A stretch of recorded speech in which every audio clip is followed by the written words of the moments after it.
Hello, welcome back. It is me again, and I have another unboxing. The wonderful Andrea Jacob from Whispering Souls was so nice to send me this beautiful gift. Ta-da! And I took the luxury of unwrapping it from the plastic because it's kind of a pain. She sent me this lovely toilet paper charm, which is very fitting after 2020. I can think of a few keywords. Excuse me, I bumped into my apparatus. I can think of a few keywords to add to this, and I think I will think of a zillion more. I will do that in my journal. Meanwhile, the Light Seer's Tarot. I had been looking at this deck. I want to say everybody has it. It's a very popular deck at this point. It's a very beautiful deck. I was at first drawn to the words on it, but I was debating it, and Andrea knew it. She got one for herself, fell in love, and said, well, I've got to get you this deck.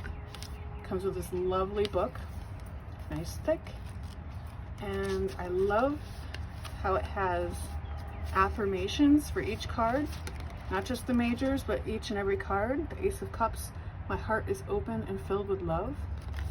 It has a general meaning, as well as a light and shadow side, or positive, negative, what else would you call this? Positive, challenge.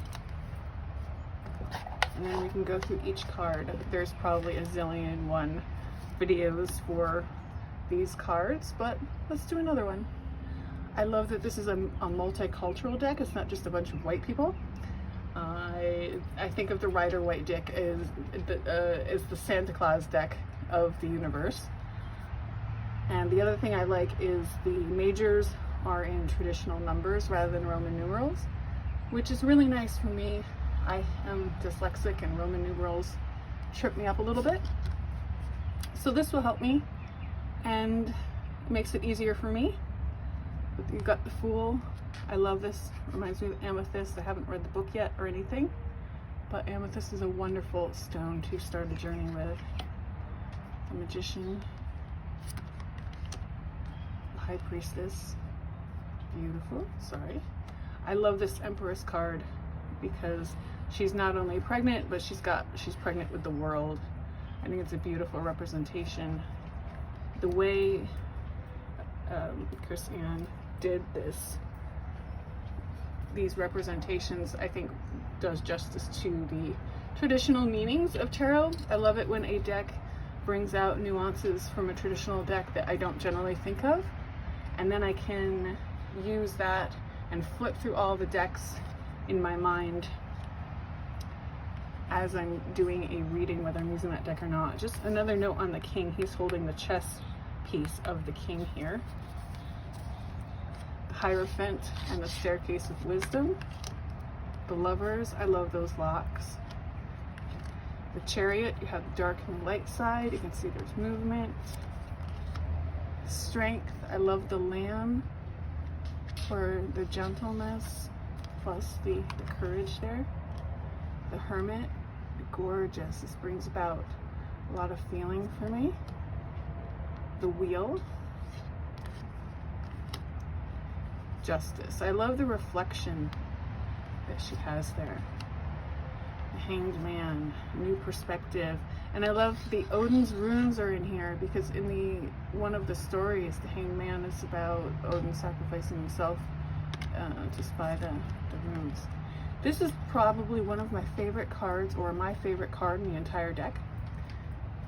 I like the way she named it Death and Rebirth with the infinity symbol, because it's not just an ending, it is all about rebirth. You have the traditionally Grim Reaper, but this beautiful, beautiful picture shining through, and I don't know if you can see it from here, but in person it's almost three-dimensional and popping out because of the red and blue. Usually red stands out above blue, so the red does kind of stand out, especially with my glasses, but it, like I said, it just gives it an amazing three-dimension look. And the more I look at it, the more three-dimension it gets. Absolutely incredible. Temperance, this actually looks like Polo Cruz, shout out. I love these wings, and it just got that beautiful angelic balance feeling. The Devil. The puppet strings are wonderful, and he's handsome, so I could see how that works. This Tower, while my first impression was it was very light and fairy-like and kind of positive, when I look deeper at it, and the squirrel and all of nature's house and their whole environment getting mixed up and trashed, I felt this sadness and the depth of the Tower. So that was a great representation. The Star, I love how she's connected with the string to both the earth and the heavens, and she's wrapped it in her hands to show that her will is also entwined. Sorry about that. The Moon, you've got the depth, fitting with the sirens there. The Sun, I'll put this down a little farther. Judgment. This is beautiful because you can see it's not a negative thing. It just is. It's just calling to your purpose, calling to where you belong. We're not human beings having a spiritual experience. We're spiritual beings having a human experience. Is kind of what that card brings forth for me. The World. The Ace of Wands. It's a powerful one. And again, I love how the aces are in action. They're not just hands holding, standing there doing nothing like some court cards are. The Two of Wands. You can see the planning, the dreaming. I love this Three of Wands because while I don't surf, I know how passionate surfers can be and how excited they can be when they see a wave coming or decide that they're going out for the day. And I feel like that's what's going on here with the choice that's been made in the three and the direction that's been set. It's like, I know where I'm going and here we go. I love it. Again, I love this Four because it's got that traditional tent thing, celebration, but this really has a lot of energy in it. Very traditional Five of Wands. The Six of Wands is very victorious, very cool. The Seven of Wands. I love the divination crystal ball there, the divination ball. Your traditional Eight of Wands, very fast. Nine of Wands, again, very traditional. She's got that look on her face. Nothing's going to stop her, nothing's going to hold her back. Nothing's going to pass her across her gates. That Ten of Wands, usually this is, carrying his own weight, his own journey. She's got a pack animal to do it for her, but it shows that kind of horde that's going on. The Page of Wands, again, it shows you that action. So to me, this shows, it gives me a story behind it. I love the story. Again, another story. The Queen of Wands. And for the Queen of Wands, I think this is a perfect representation because she's like, yeah! She's manifesting. She's happy about it. She is like all involved. I love that. She's very passionate. The King of Wands. He is very steadfast. The Ace of Cups. These to me look like singing bowls. A lot of them. The Two of Cups, I think this is a beautiful, beautiful representation of the Two of Cups. It's not always about romantic relationships. It can be any partnership, any contract, anything when you're working together. This is a little more romantic love in this particular card, or type of feelings together. But again, it's just a beautiful representation and marker of working together. The Three of Cups. That Four of Cups. It's like, I'm just not satisfied.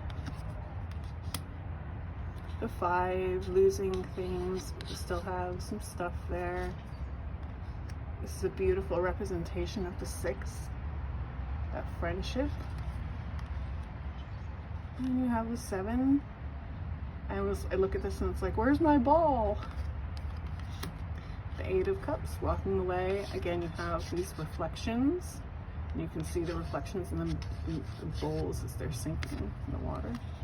Nine of Cups. Woohoo! Yippee! I love the flag here in this 10. And as it's a tapestry, you can also see how it's being weaved. As we weave the tapestry of life is what I think in that card. Or the tapestry of what we want. The Page of Cups. The Knight of Cups. He is all chivalrous and like, you know, Mr. Rico Suave, ready to wine dine. He reminds me of the Old Spice commercials. Look at your man, now look at me. I'm on a horse. There's the horse. Your man could smell like me. It's interesting. If I was going to assign a card to that commercial, I think the Knight of Cups would be pretty fitting to it. The Queen of Cups. She is in touch with all things emotional. The King of Cups, same thing. He's the Mr. Hippie dude, in touch with all things emotional. And look, he's got his hand on the cup like a singing bowl. I've always liked that. It's like his chakras open here. He's got these necklaces. The Ace of Swords. I love the staircase of thinking going on. The Two of Swords. The Three of Swords. Rest and the Four of Swords. You have the Anguish and the Five. And your traditional journey card, which it does have rough waters. Anybody who's ever moved know that moving is often not always smooth sailing, and you have to adapt and go with it. The Seven of Swords. The Eight of Swords. Eight of Swords being traditionally locked up. Here she is, kind of bound. The Nine of Swords. I think this is great. It reminds me of The Birds. What's his name? Alfred Hitchcock, The Birds. The Ten of Swords. And I love this depiction. A lot of people say this is supposed to be one of the hardest cards in the deck, and it's so positive, but I think that's great because a lot of people forget the positive meanings, and this is another one of those cards that's going to trigger you when you're looking at other decks to think back and remember that there's something better, there's healing, there's a sunrise, that the battle's, it's not over, it doesn't end here. The pain ends here and a new journey begins. All tens are the end and then start a new beginning. So not all is lost. I love this Page of Swords. I love the thinking here going on. This is one of my favorite cards.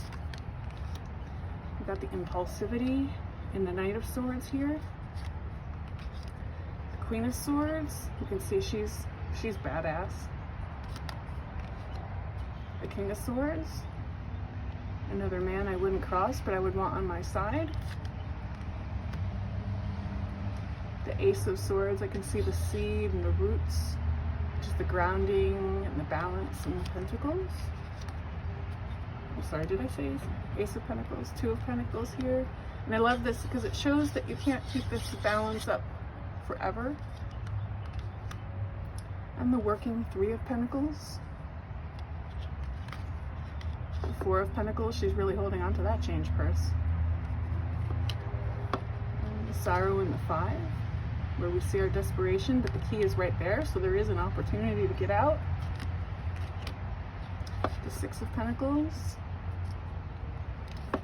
That Seven, having to wait as things take root and grow. The Eight, I love this for her workspace. The Nine, you can see the flourishing. The Ten of Pentacles, and we have achieved our abundance and reward. The Page of Pentacles, I love the balance in this card, how it shows again, it reinforces the balance and what we have at our disposal for grounding in coins, pentacles, discs, whatever you choose to see them. The Knight of Pentacles. I love this queen. She's balanced, she's regal, she knows where it's at.